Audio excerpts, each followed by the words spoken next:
Hey, a guten Erev Shabbos to everyone. The beautiful month of Adar, a time of joy. It's just gorgeous outside. The snow, it's not too cold, and the snow is just falling all over. It's stunning. But I wanted to tell you, this week there was a big controversy in our state. Finally, weeks or maybe months after Florida and after Israel, of course, Boston was ready, Massachusetts was ready to roll out vaccination for those over 65. And the governor got on the TV and said, listen, we're fine. We're going to have this website. It's not going to crash, and it's going to be able to take all the tens of thousands of people who want vaccination. And so did all the elected officials. And then, of course, what happened? They opened it up, I think it was at 8 a.m., and it crashed for 2 hours. And out of the 70,000 appointments, only 20,000 were used or were taken in the beginning, and then it took a while to get things back on track.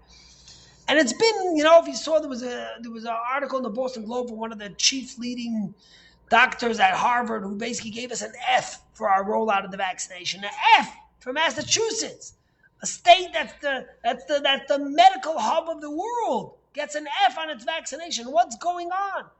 And I was thinking about this and contrasting it with Israel.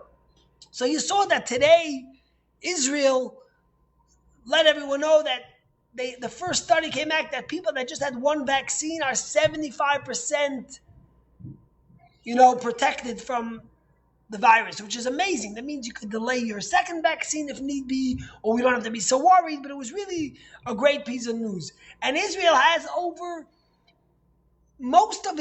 way over 50% of its population that's able to get the vaccine, that's over 18, is already vaccinated. In fact, Israel has opened up vaccination to anyone over 16.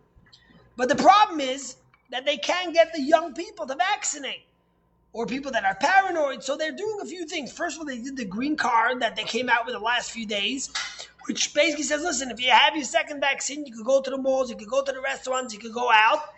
And the second thing they did was they did something genius. And if you watched Shtisel before, so if you go on to Shtisel, you see that's a big thing in the religious community that on Thursday night they like having cholent. You know what cholent is? If you come to shul tomorrow, you'll taste the rabbi's cholent, which is always available on a Shabbos after shul, and of course is delicious. But if you've watched Shtisel, you know that on Thursday night they love having the stew as they prepare for Shabbos. So the Israeli government opened up hubs in Bnei Brak and in Jerusalem where if you come get a vaccine, you get cholent. And then they went to Tel Aviv and they said that if you get a vaccination, you can have hummus and pizza and pita and falafel, whatever you want. But then they literally took it to the next level in Tel Aviv. They took a mobile vaccination and they moved it into a bar, one of the hottest bars in Tel Aviv. And they said, whenever you get your shot, you get a shot of scotch for free. Can you imagine? They're literally trying to entice the young people to get the vaccine so we can all be protected. Here in Massachusetts, we're stumbling on allowing even the 65 plus to get it, and our rollout is constantly in problems. And in Israel, they're so forward and so ahead that they're literally enticing the last of the people to come get a free cholent or to come get a scotch and be able to get the vaccine. And it reminds me of something in this week's Torah portion.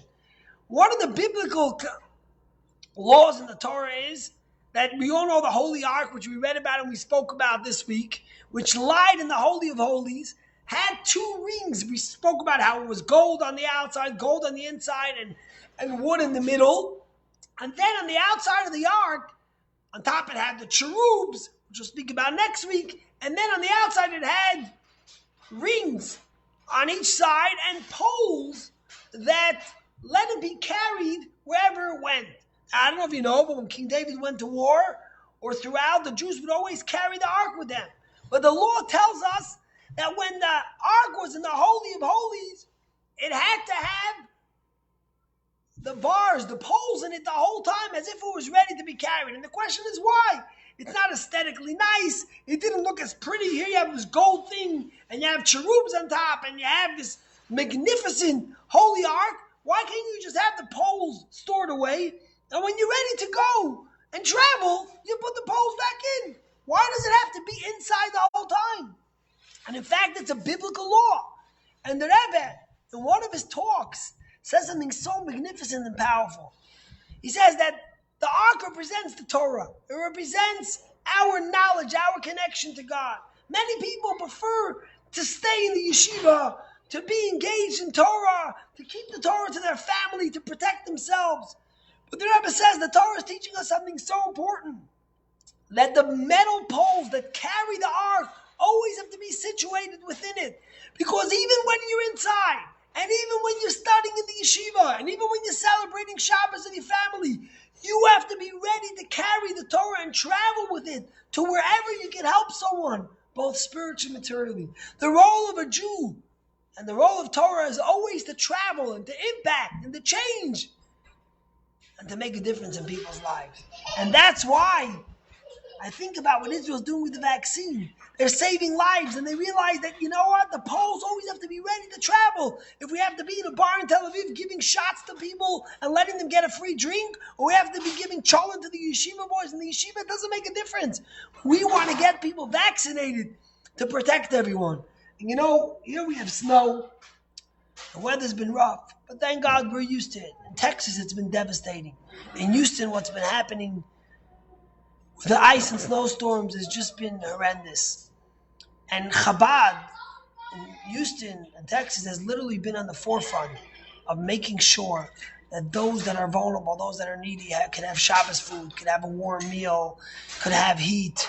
And they've been traveling and going around and mobilizing to all these homes of senior people or people who are out of electric and heat, and been taking care of them and giving them love and care that they need, because they remember the message of the Holy Ark.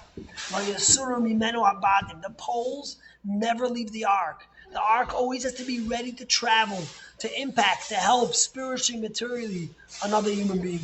L'chaim, and hopefully here in Massachusetts we will get the vaccine right, and we will be able to vaccinate as many people as possible to protect all that are needed. So we should be able to celebrate Passover and all the holidays in the spring in a good way together as one community. Shabbat Shalom.